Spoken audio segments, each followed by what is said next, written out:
Workplace fatalities do more than take a worker from a job.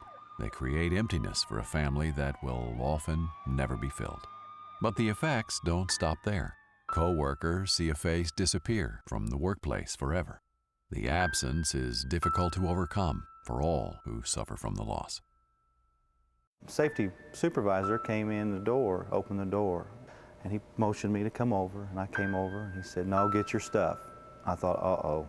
I thought, what's going on? I was home asleep, had worked third shift that night, and the phone rang, and it was my cousin Steve, which works in the plant on day shift, and he was hysterical saying, "So Mike, your brother's hurt." He said, "He's hurt really bad." It was your dad, and then I thought, and I saw it, and I said, is he gone?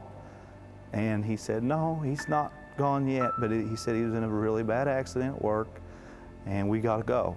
So I hurried to the plant, and I ran down to where he was all the way at the other end of the plant, and I ran down there, scared I wasn't going to get seen before he left and find out where he was going, and didn't know much detail of what happened at the time. So someone called Brian, the Doc 46, on his landline, and we got, information of the accident. Had 2 men down, and we just took off as hard as we could go to die cast. I'll never, ever forget this day, or that day. I mean, never will I forget that day. I was working in the area that's right across from where it happened, so we could hear the yelling and the confusion, the commotion, so we stopped our press and went over to see what it was. And I guess the thing that just sticks there the most is having to see Phil there on the floor. That's something that'll never go away. I saw him, but I was talking to somebody else when he walked over right before the accident. And I didn't get a chance to wave at him or anything. And then somebody told me that he had waved to me, but I didn't notice it. I had that one last chance to say hi to him, to smile at him, and I missed it. It's when I saw Phil's family. They were at the hospital, and the look on the face of his family members, his wife, other family that was there, probably is what sticks out the most to me, the look on the family's face.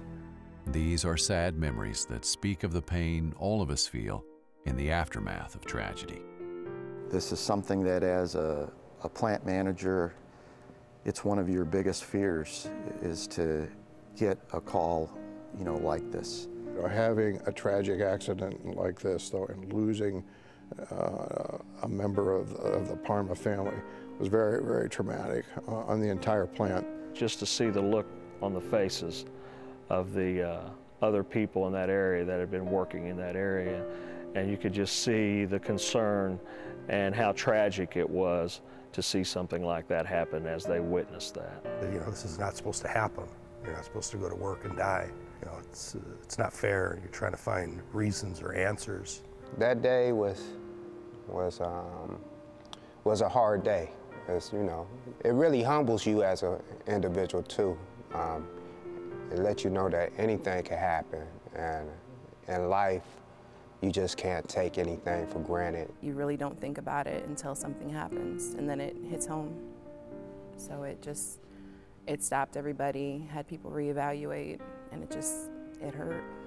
It was a terrible, horrific feeling that day. I mean, I feel like I died a little bit that day, and I don't think I'll ever forget that. You hear every day when you come in, this is a dangerous place to work. The accidents can happen. People can die. And you see it every day. You see everybody just coming and going, doing their job. You just don't realize that it's true. It's a very traumatic event, It's life-changing, something you'll never forget. There is much in common within these two stories. These men should not have died at work. None of the people who have shared with us here today should have had to suffer from these losses. everything he did was what he was supposed to do, and when you have a failure like that, there was nothing he could do about that. So that was the sad part about the whole thing. It wasn't nothing that he did. It was just a very unfortunate thing that happened. Of course, it was just devastating to have this type of an accident, to lose someone, and it was very hard on us as well as leadership, because we were trying to focus our efforts to make sure that everyone was safe in the plant. There's still a lasting impact today on all of our people. We've had counselors in the plant to try to help people get through this. But even today, the people at our team at Bedford is still going through a grieving process. You know, we shut down the area, we pulled the employees together and just, you know, let everybody voice their concerns, and, you know, and if people were upset, we let them voice that, and just try to keep an open channel of communication for all employees. As a plant, we've always worked hard on safety and have really always worked hard on our safety culture. But I think this caused us to re-examine, you know, every aspect of safety. We have to use the lessons we've learned from this to improve the safety process so that the result of our pain and loss will be a safer workplace. You do the same thing day in and day out usually. The hard part is trying to make sure that you're doing the same thing in the best way possible, because one slight difference from day to day could mean you're getting hurt, you're losing a finger, you're losing your life. If we see something that's not right, we all have an obligation to step up to it and intervene. Myself, I've learned that I'll never trust any of that ever again. If I don't, I'll check it out myself, and if I don't feel comfortable, I'm not getting in it. Can't stress the importance of safety enough. And you know, the reason I'm sitting here now is to hopefully help others in other plants in our membership, you know, to take heed to safety. Personally, if I see someone doing something that I don't feel safe, I don't have any problem walking up to them and stopping them and asking them to, you know, just step back, take 2 minutes, let's look at it, let's review it, make sure everything's safe before you go any farther.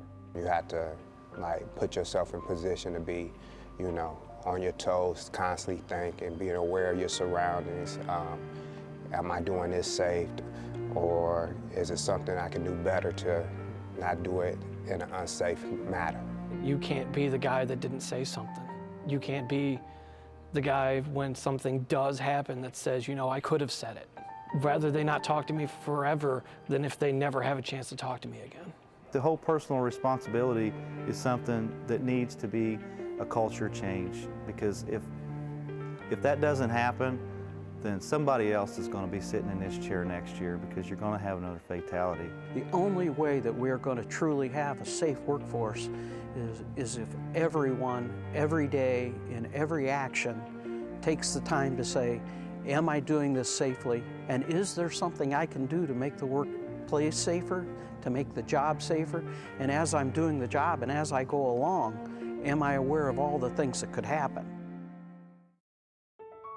The first thing when you think of Phil is you think of his laugh. He had a big bellowing laugh. It's like you couldn't hear it without smiling or laughing yourself. My buddy Romel worked on the press with me, and whenever Phil would go past, we were always either saying hey, talking. Him and Romel, they'd see each other coming and have a Phil fight.